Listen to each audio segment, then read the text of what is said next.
wherever you want to be. Well, I think he's going to come over here. So wherever you want to be. Wherever you want to be. I'm off to the side until you're done. So. And you want me to hand him this mic? Yes. Okay. My level will probably be higher than his, so keep that in mind. Watch your mic.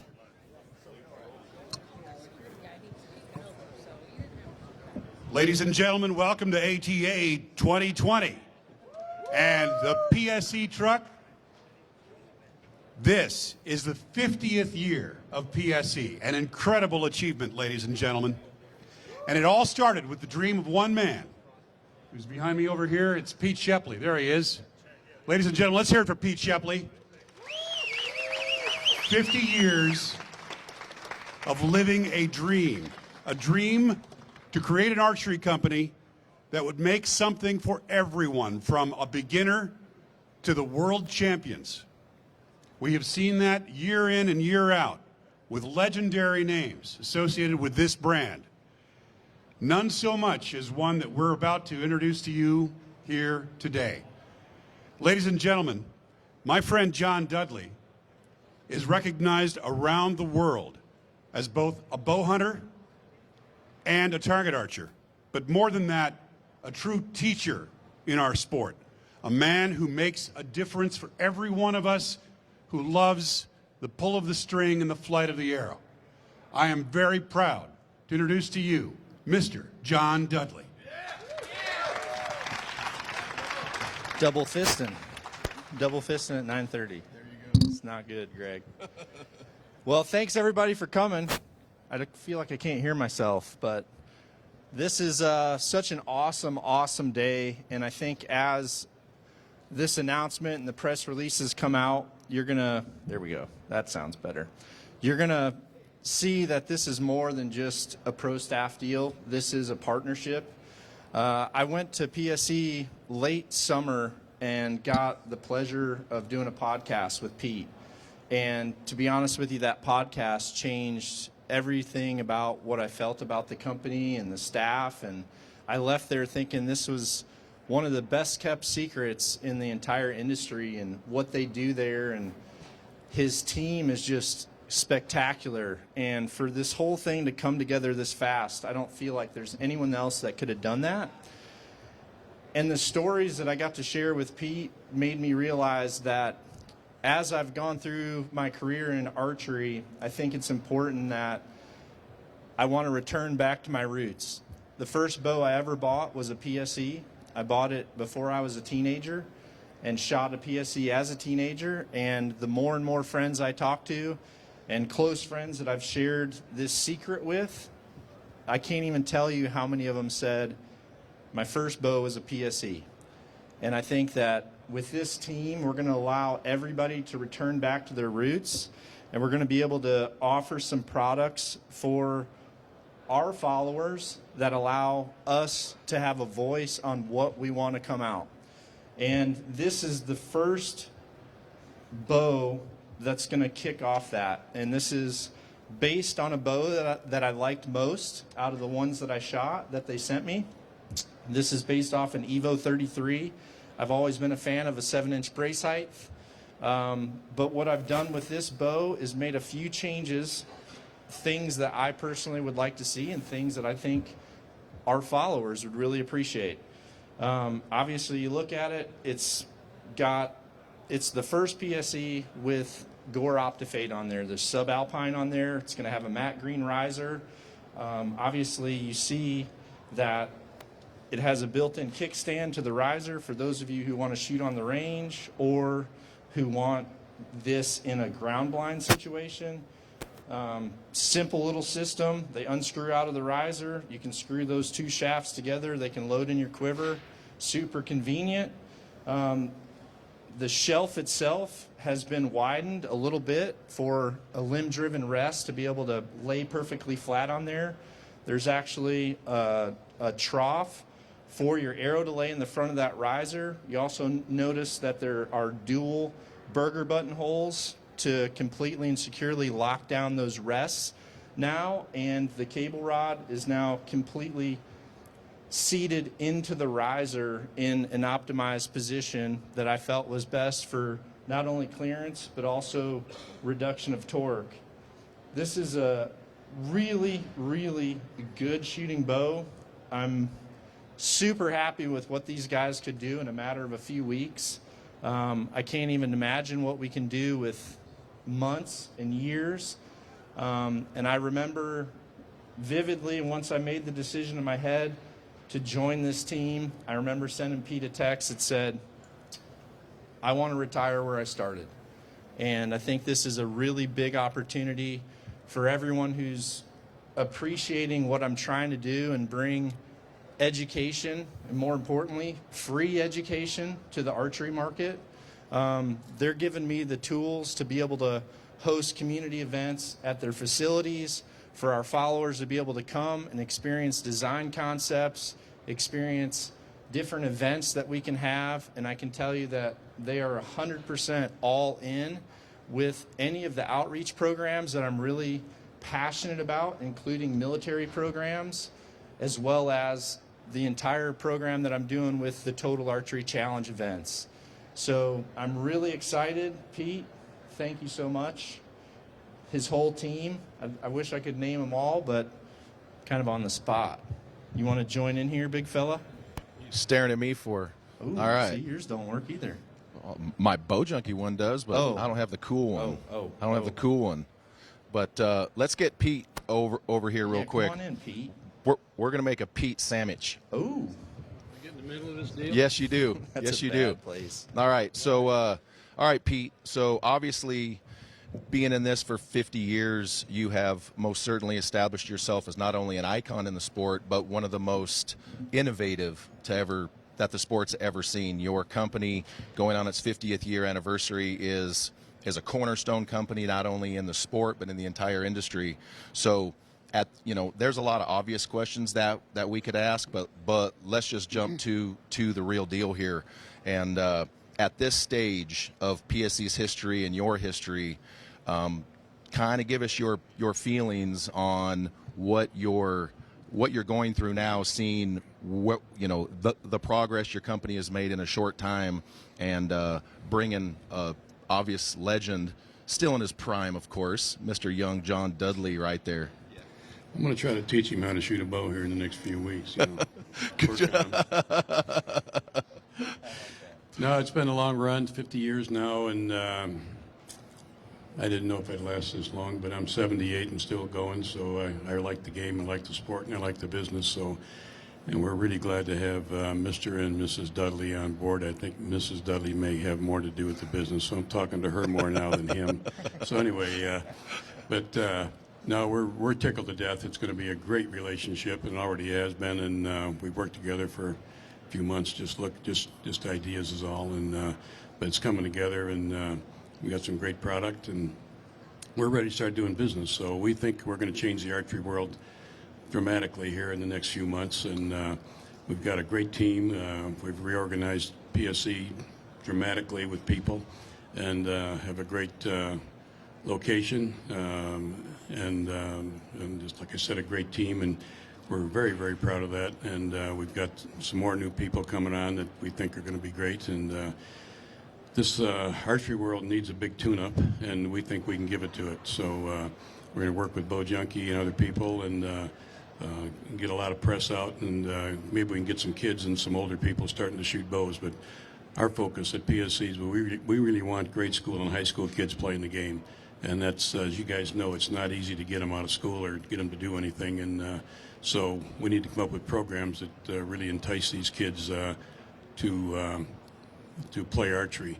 I don't know if anybody's watched what they're doing in Minnesota with the Clay Target organization, but they got 25,000 kids now shooting trap and skeet up there in several states now. So that's been a tremendous program, and I think we need to follow that somewhat. So I've been talking to them some, and I think they've got it figured out. So they've got a coach for every 4 kids in that program, and it seems to be working really good. So a lot to be learned there, and I think there's a lot to be learned in sports like team roping and things like that, where we have archery teams rather than having an individual sport. So, but because what we've been doing really hasn't worked really good like it should have, we think it should have anyway.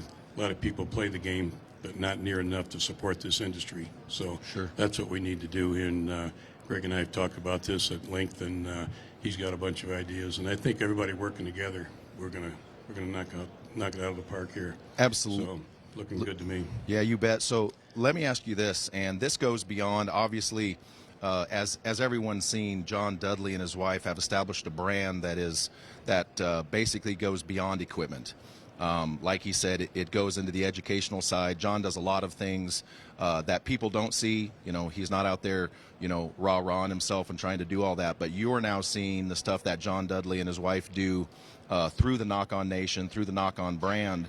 And how do you feel that aligns with your contributions to the sport over the years? Well, we like people that are really loyal, and John and his bride are. They have a way of changing people's lives and have them very interested in the sport, and he affects their personal lives through the sport, and I think that's a really big deal. So my feeling is starting people in archery is one thing, keeping them in it forever is another whole program, and I think he's got that figured out. He certainly has a recipe going that is that's leading to success for not only those that follow him, but pretty much anyone that's been exposed to him. So moving forward with the direction that PSE has taken the last year, which has been incredible to watch, I don't see you guys slowing down anytime soon. What sort of goals have you set for yourself and the company now that you have John on board? There's some more announcements to come. What's your vision for the company moving forward? Well, the big thing is to grow the business, you know, and grow this. I mean, we won't grow the business unless we grow the sport. So we think that growing the sport is just the most important thing by far. So if we don't do that, you won't get the business. So it's nothing easy about it. But with the team we have in place now, and we've got a great team. We've changed people in almost every part of the business here. So, David Cronengold's back here with us. He runs the plant and the engineering department. Got some great product. Everything about selling is having a great product. You know, every Absolutely. year you got to do that. So he's very good at that, and Lonnie is in the sales and marketing, and Jim Bunty in the marketing. We just think we got a team that's the big part of it is having everybody to work together and like each other. So that's what makes it work, and we feel that we're on the road for that. And if we can just figure out how to get kids playing this game in grade school and high school, I think this whole industry will be kicking some butt. Absolutely. All right, Pete. Thanks you so much, for that. Pete. Appreciate it. Look forward to this. All right. Thank you, Pete. All right, so I'm going to get in here and I'm going to talk to John a little bit, not just about the bow, but first of all, let's just get right down to it. For those of you, first of all, thanks everybody for tuning into the live feed. Thanks to all these people for showing up right here. Throw it up, Nock On right there. Yeah. Boom. Thank you. And so for those of you that haven't listened to John's, was it the last podcast or have you did any in between? I've been swamped up. I don't think I have. All I've right, been so swamped up. right, exactly. So yeah, you've had a little bit going on. Yeah. So for those of you that haven't listened to John's last podcast, go. For those of you that haven't listened to John's last podcast, there's an echo in here because I just said that. Go check out John's last podcast. He talks about this particular situation, the decision, and basically some of his thought process going through that. So, but we're going to talk a little bit about that right now. We are? All right. We are. I'll talk about anything. Exactly.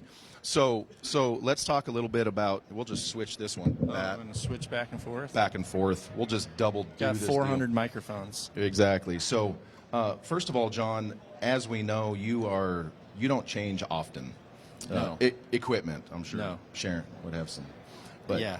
you don't change equipment very often. Loyalty is important, for sure. Yep. Yes. And so when it came to this stage in your career where, like you said, this was not just a shooting staff deal, this was not a television show deal, this was a true partnership in every sense of the word. So when you started exploring this opportunity with Pete, before, after, and since the podcast with Pete, kind of talk us through, some of the, not just the business side of it, but equipment matters, but even more importantly than that, when you look on the limb, it says NTN. And that last word there actually means something to you. Oh, yeah. Yeah, I feel like we've... Sorry. That's how those work. Yeah, it's crazy.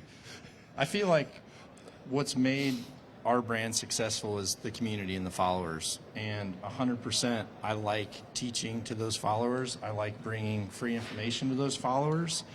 And one of the things that stood out with that first podcast was with Pete was his personality as a person and the fact that he loves archery and he never stops thinking about ways to grow the sport of archery, which is very similar to myself. You know, I really just try to come up with new ways to show people something that can help them get better.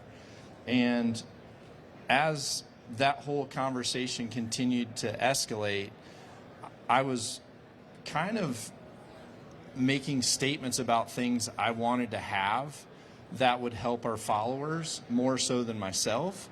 And every time I threw something out there, I figured that's going to get batted down. But the truth is, this whole team, they know more about what I'm doing and the message I'm trying to give than where I was before. The truth is, just talking to them, they listen to podcasts, they engage directly with their shops a lot, they know what's going on. So they understand that my passion is being able to bring something to where our community is able to have fun together and have experiences together and concept and go through bows as a community, and honestly try to get people to go in the stores wanting something instead of the shops having to be the ones selling them on what they want. Right. Absolutely. Want that back? Right. Well, I mean, and that is part of what has been your recipe to success is inclusion. Yep. You know, if for any of you out there, go check out the Knock On Nation Facebook page. Great group of people over there. But, you know, you've obviously been doing this for a long time.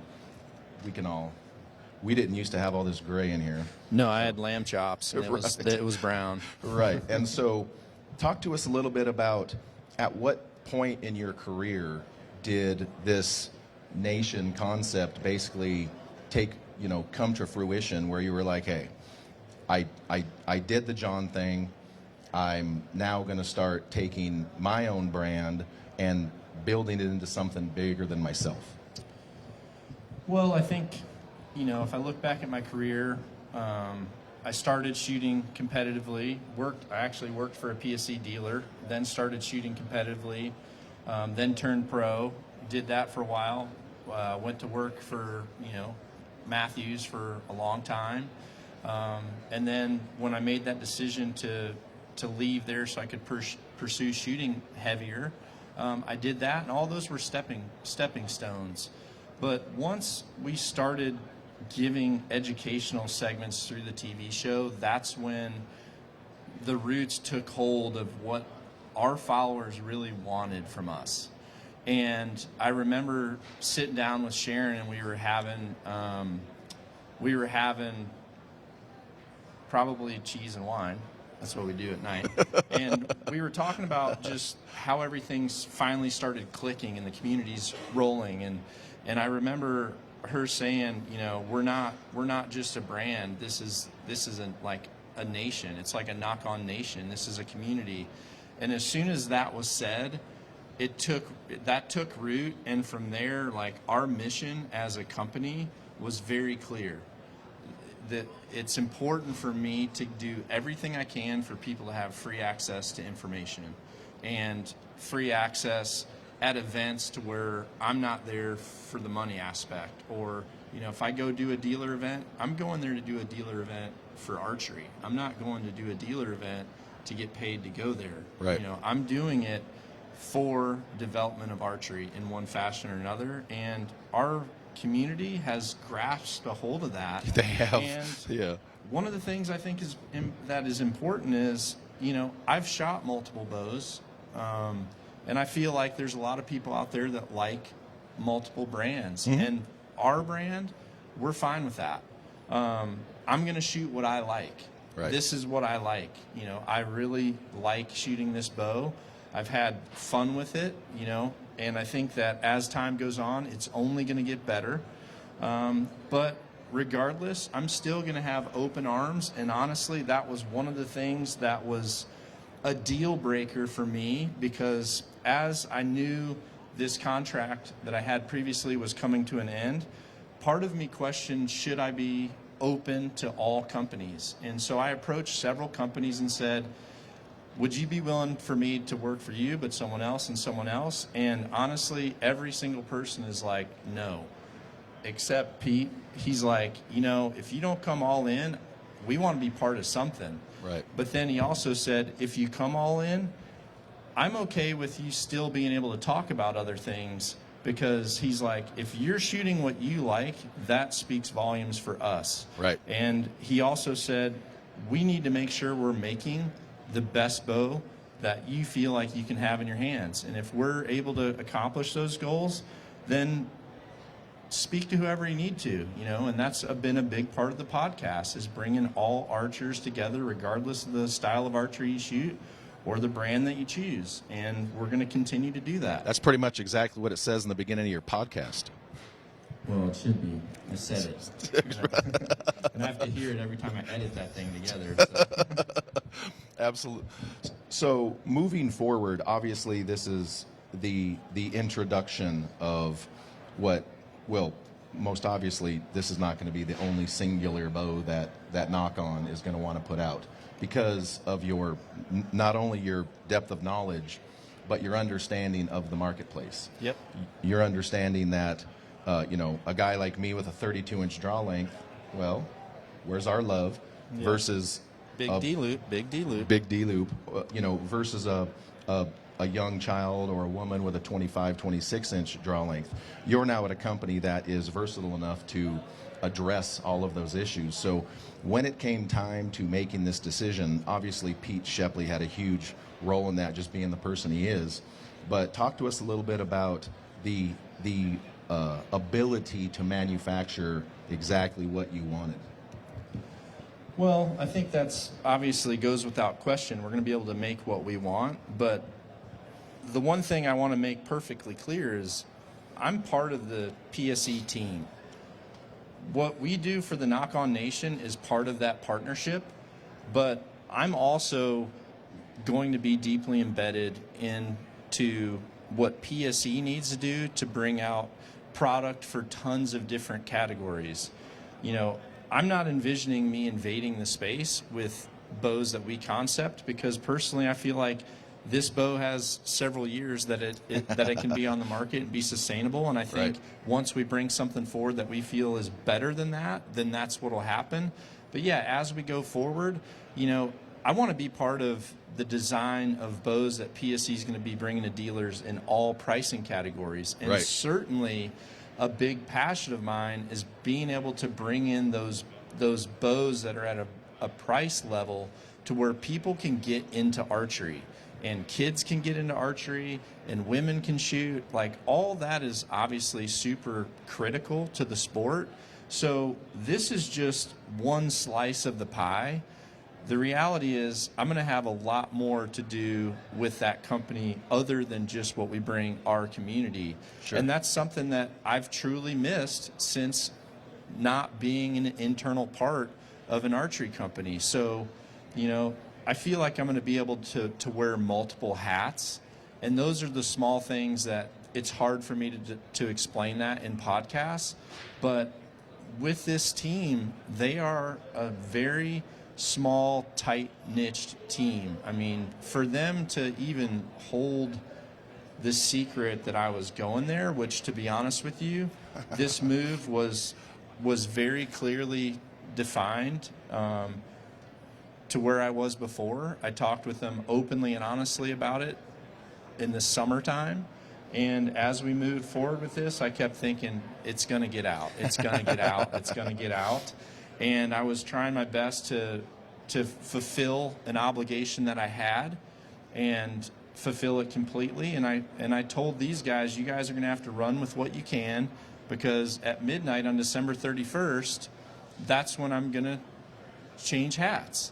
And so those guys had to do a lot of stuff that I don't think any other team could pull together, and they kept it quiet. I mean, it's pretty spectacular.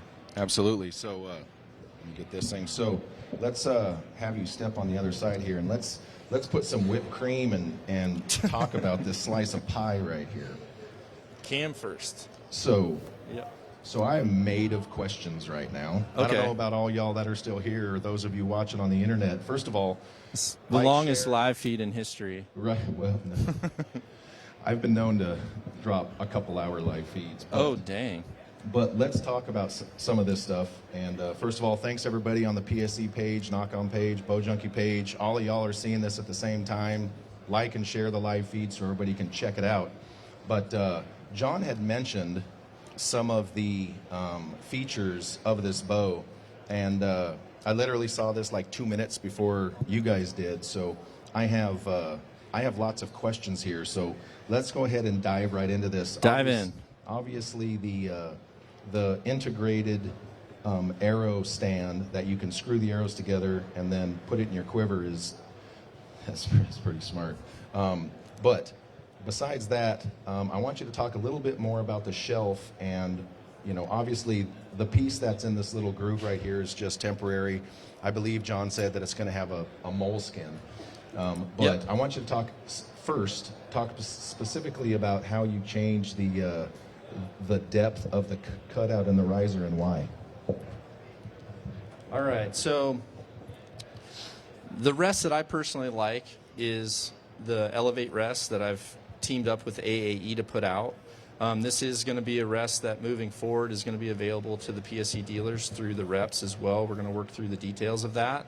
But one of the things that I found, at least for myself, is that the angle of the arrow shelf caused the right launcher on some of the wider launcher blades that have to actually lay onto the riser itself.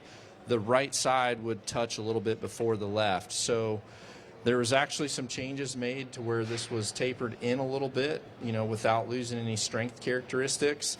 And there's kind of underneath this moleskin, there's a flat pad right there to where your launcher can actually lay on that quietly. Again, this is something that these guys were amazing at the speed they were able to put these small changes to work.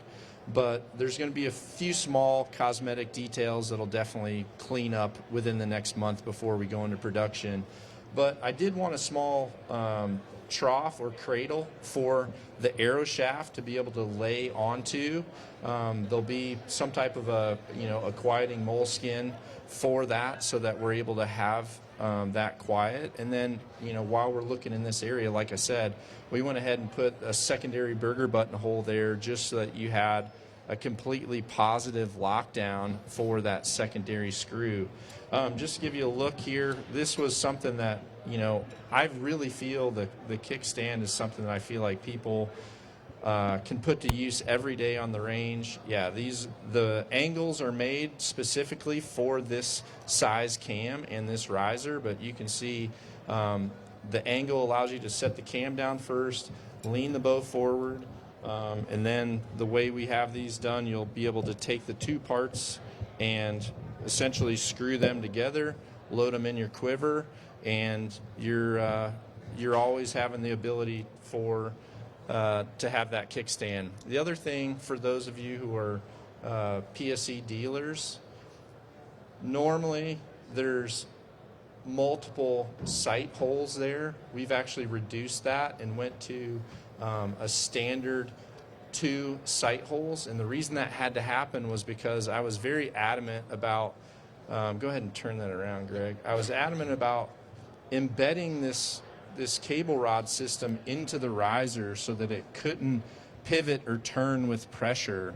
And the clearance that we have here is pretty much the sweet spot that myself and the PSE engineers felt like was needed for clearance on some of the higher profile vanes, but also minimize the torque within the system. The one thing I can say is I was very adamant about, I truly loved the feel of this cam. I think the Evolve cam system, hats off to everyone involved with that program, because this is a very, very user-friendly cam system that allows you to move the cam stop to slightly change your let-off very easily, and then the ability to have a full spectrum of draw lengths without having to do full cam and module swaps is very, very user-friendly as well. Good for strings too. Yeah, very good for strings, and I can tell you that just the cam stability has been awesome. One of the other things that I had done was I actually had them integrate a hole through the cable splitter, so that now with your limb-driven systems, you can just run this right through the hole of this, and it's more in line and centered, so it's not pulling over. You have way less exposure on the outside. You don't have to worry about a limb clamp mauling up your customer's limb. And also just the fact that this cord now is so much shorter, you're going to have a lot better repeatability, and you're going to have longer life of that cord and less stretch overall. The cosmetics happened very fast, and I think those will probably even improve a little bit more as we go forward.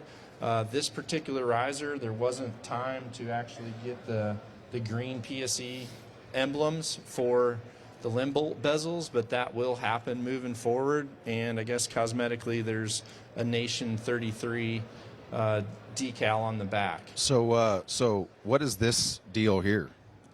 That's a stabilizer, Greg. Well, I guess I asked Free for that. education. I have Free education. I could use all the stabilizer help I can get, but it says Knock on it. Yes, it does. So explain yourself. We'll be having a launch of a brand new stabilizer system that we're calling the Riddance, and this stabilizer is what I feel like the best stabilizer out there. What'd you do to this thread, Greg? What did I do to it? Yeah, I probably did it, but either way. Right. Yeah, and this will be a different thread too for everyone watching. So this stabilizer utilizes several different carbon products that I feel like cancel a lot of different frequencies. How do they do that? Well, different materials react differently to sound waves. That's true. Yes. Well, Is this a quiz? no, you're right. No, well, and that's the reason that I'm asking is, there's a lot of stabilizers Pushing out on there, me. but what? You're pushing over on me. I don't. Give me my bow back. All right. Well, Oh, you take it? Okay, he's taking that's my- basically what I was wondering on the Riddance stabilizer. When you say that it attacks multiple frequencies, generally speaking, that does denote different kinds of material. So I was just wondering if you could potentially, if you're able, or if you have to ask your wife, if you could elaborate on how exactly that worked out. All right, so with this stabilizer, and I guess I'll turn it so that you can see the graphics better there, but there's a weave where both of those materials cancel out different types of frequencies. In the past, the one material was available only in a color that was not hunter friendly. I guess that's a way to say it. All right. So we worked pretty diligently to be able to get a process where we're able to color that and dye that so it was more hunter friendly. And then for this particular just because I like a little bit cleaner look riser. I've always been a Doinker fan. I really like how Doinkers dissipate vibration out the end of the end of the stabilizer. So I worked with Doinker and licensed the A-Bomb, which was a classic that I really liked. All right. Again, I'm not afraid. Things that work. I mean, I have a Sherlock sight on there that's I think Steve Gibbs made for me, honestly. So if it works, don't fix it, but if you can make it slightly better, then that's what we're trying to do. And then, AAE had already licensed some Sims products. So there's a magnitude of things that are changing how that vibration exits that bow. And every person that I've had take this system, whether it's the short rods or the long rod system, I've been working on this for probably year and a half, maybe. Yes. Every person that I've had this final product on their bow, they immediately say, my bow sounds different. My bow definitely feels better in my hand. And I think it's a really cool product that we're going to be able to come to the market with. Again, we're working out the details with the PSE guys for this to be something that they can do through their dealers as well. But overall, I just want the archery community to be able to have the ability to see exactly what I shoot, to be able to set up, and I feel like people are better when they're educated. And Absolutely. People are better when they have the ability to troubleshoot things on their own, and they're going to do that by knowing. All right, be quiet. Okay, Pete's coming in. Here we go. A new All one. right, so this is bow number 2. What? Oh yeah, featherly light. If you do curls with this, it's not going to help. I can't take credit for the only thing I can take credit for this is color schemes, because this was a bow. This was actually the first PSE that I shot recently. Go ahead and hold that, Greg. Well, it was actually based on last year's carbon bow. This one is a much better product, I feel like. But this is the Carbon Stealth Mach 1. If you pick it up, you know right away what's different about it. No question. It's the lightest thing on the market. 100% made in America. Yeah, made in America, 100%. I've watched it be done, and it is very, very intensive. It's hardcore. Yeah, it's hardcore. Super intensive. What we did for this bow, because we do know that there's different. Some people love carbon. Some people like the price range of aluminum.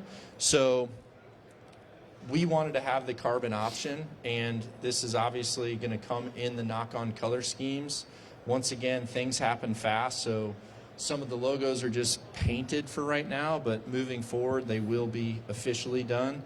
But this will be the knock-on version of the Mach 1 Stealth. This is an awesome shooting carbon bow. I can tell you, if you've ever shot a really light bow in the past, there was definitely still vibration left within that system.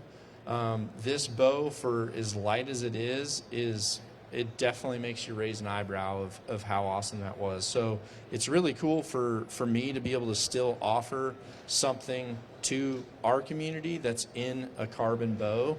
And I think the Stealth is the perfect name for it. It definitely has lines very similar to a Stealth. So I'm excited for people to try that one as well. And talk a little bit about, we say made in America. This bow, including the carbon riser, is made in Tucson, Arizona in the same building. Yeah, that's the one thing that's so impressive about PSE is their ability to do everything right there in Tucson. The only thing we couldn't get were the labels that weren't made there. Yeah, I mean, that was the only thing we couldn't get. But their ability to paint, color, build strings, cut risers, now fully assembling carbon risers from piece 1 to piece, I don't even know how many. It's a it's lot. pretty amazing, and it's a good story. And I think it's something that, as I move forward with an initiative into the military with archery, I think it's an important message that they're going to want to know, is that this is a 100% American-made product. And I think people are going to open their eyes once they shoot them. Absolutely. I think PSE has been a very well-kept secret, and something that I feel like I should have probably gave a better shot to long before today. What's the availability? I mean, obviously everyone here that's still here, thank you all. That's a crony question. When are they available? You don't know? I think we're shooting for the end of February for the NTN, or I'm just going to call it the Nation 33. That'll be the end of February. Amazingly, I think as soon as we make a few tweaks, like I know I'm going to change the thread size for the kickstands, but we're going to make a few tweaks, and these babies are going to be rocking and rolling. Awesome. And then the Stealth, I would assume, as soon as they plow through their current backlog, Which is ridiculous. yeah, as soon as they get through their current backlog, then they're going to be ready to go on that. The one thing I didn't talk about that I really like about the Evo series is that if you remove the comfort grit off there, the riser itself has a very, very awesome Yes. feel in the hand. Absolutely. And I normally I've been shooting my grip off, if I'm honest with you. So it does give you the ability, if you want a warmer feel, or if you like, the feel of the comfort grip, go with that. Otherwise, if you're like me, I've been shooting right off the riser and really, really enjoying it. All right, so let me ask you a question. I'm sure everybody is wondering. Let me ask you this, since everybody's probably wondering. Is there going to be a knock-on target bow? I don't know. All right. To be honest with you, a big focus this year, and what I'm going to do immediately when I get home, is the next School of Nock series is going to be based on showing bow hunters how to get into target archery for their first time. Absolutely. So my first School of Nock series is going to be how to take your hunting bow and make it target friendly. There you go. So I really feel like I'm personally going to shoot this bow for my indoor target training. I've got a set of FMJs that I've built up and a set of 2315s. So I'm going to do a series showing people how to do some of the minor things, drop down to a single pin, get your first scope, talk with them through that, how to reduce a peep size to see what happens there. Obviously, shooting a longer stabilizer for your first time, maybe removing that grip and seeing how it feels to shoot, a target bow right off the riser. But I really feel like teaching the everyday hunter how to migrate over without making him go buy a complete target bow, I feel like that's a good way to get people converted. And as they do that and see their accuracy increase with some of those things, they're probably going to get curious on that.